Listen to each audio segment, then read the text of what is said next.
(9월 28일) 목요일 생명의 말씀입니다. 오늘 본문은 사도행전 12장 13절에서 25절까지의 말씀입니다.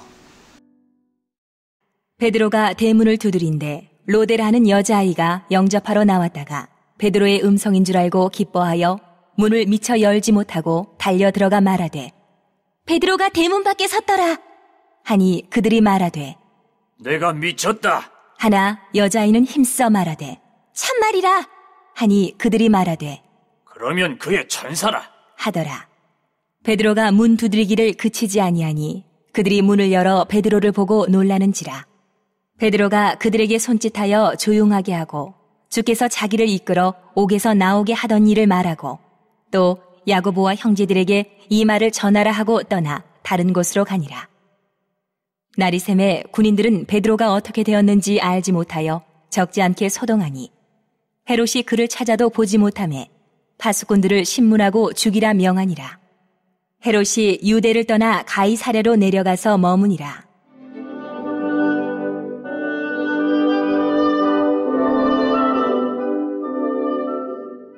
헤롯이 두로와 시돈 사람들을 대단히 노여워하니 그들의 지방이 왕국에서 나는 양식을 먹는 까닭에 한 마음으로 그에게 나와 왕의 침소 맡은 시나 블라스도를 설득하여 화목하기를 청한지라.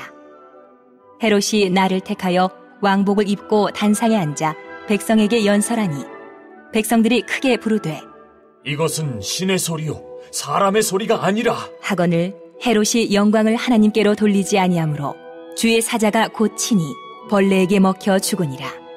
하나님의 말씀은 흥왕하여 더하더라. 바나바와 사울이 부조하는 일을 마치고 마가라는 요한을 데리고 예루살렘에서 돌아오니라. 누가는 그리스도인이 얼마나 큰 영광과 권능을 소유했는가를 강조하기 위해 예수 그리스도의 권세와 영광을 세상의 권세와 영광과 자주 비교합니다. 오늘 본문에서도 누가는 베드로에게 임한 예수 그리스도의 영광과 헤롯이 가지고 있던 세상의 권세를 비교하며 그리스도인에게 주어진 주님의 영광이 얼마나 놀라운지를 드러내고 있습니다. 헤롯에게 붙잡혔지만 하나님의 권능으로 감옥에서 나온 베드로의 모습은 예수님의 부활을 연상시킵니다. 그리고 예수님이 부활하셨을 때 그 사실을 믿지 못했던 제자들처럼 교회의 성도들도 처음에는 베드로가 빠져나왔다는 사실을 믿지 못했습니다. 베드로가 제자들이 모여 기도하던 집의 대문을 두드리니 로데라는 여자아이가 영접하러 나갑니다. 예수님의 부활을 처음 목격한 사람도 여자들이었고 베드로가 풀려난 것을 처음 목격한 사람도 여자아이였습니다. 로데는 문을 여는 것처럼 걷조차 잊어버리고는 안으로 달려들어가 베드로가 대문 밖에 서 있다고 말을 합니다. 이에 사람들은 미쳤다, 그의 천사다 라며 믿지 않았습니다. 베드로가 계속 문을 두드리자 나와서 베드로를 보고 크게 놀랐는데 이는 부활하신 예수님을 직접 뵌 제자들의 모습과 일치합니다.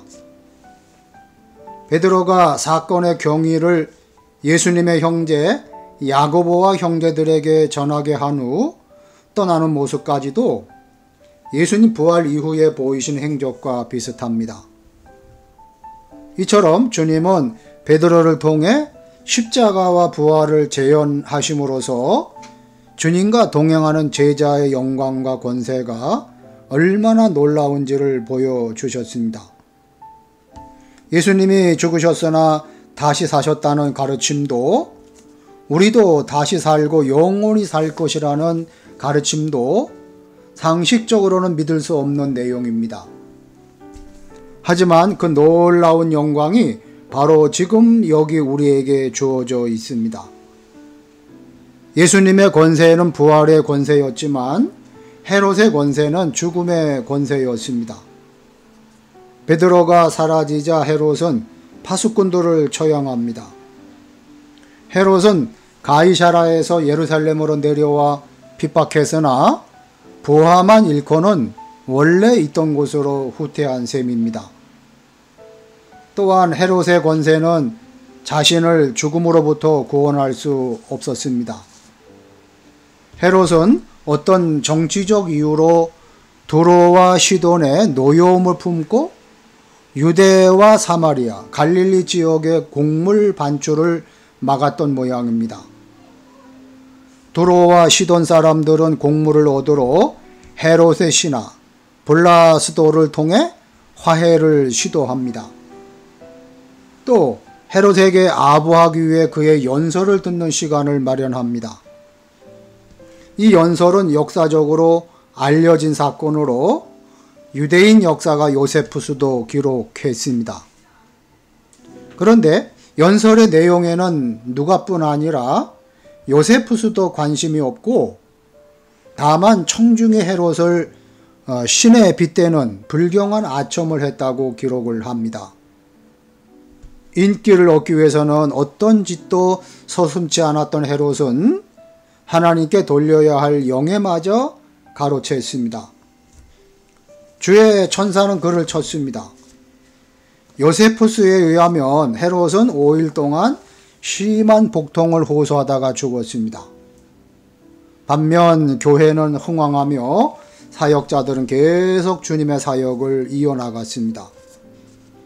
이처럼 세상의 권세는 당장은 화려하고 강력해 보이지만 그 결국은 죽음과 파멸일 뿐입니다.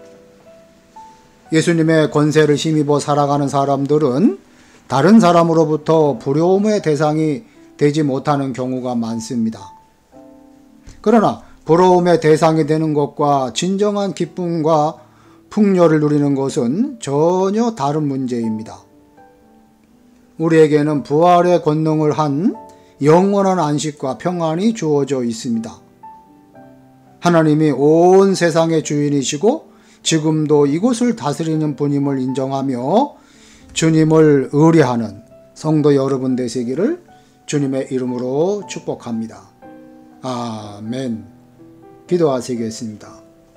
하나님 아버지, 핍박 중에서도 복음 행전을 이어가는 하나님을 이어가시는 하나님을 찬양하게 하여 주시옵소서. 또 하나님의 말씀을 대적하는 기류가 거센 현실을 두려워하지 않고 절대 진리인 복음을 담대히 전하는 믿음을 허락하여 주시옵소서. 하나님 선물로 주신 비전센터를 잘 활용하여서 지역사회를 섬기며 다음 세대들을 세워주는 데 크게 쓰임받게 하여 주시옵소서. 우리 민족의 고유 명절인 추석 연휴 잘 보낼 수 있도록 은혜 베풀어 주시옵소서. 예수님의 이름으로 기도하옵나이다. 아멘.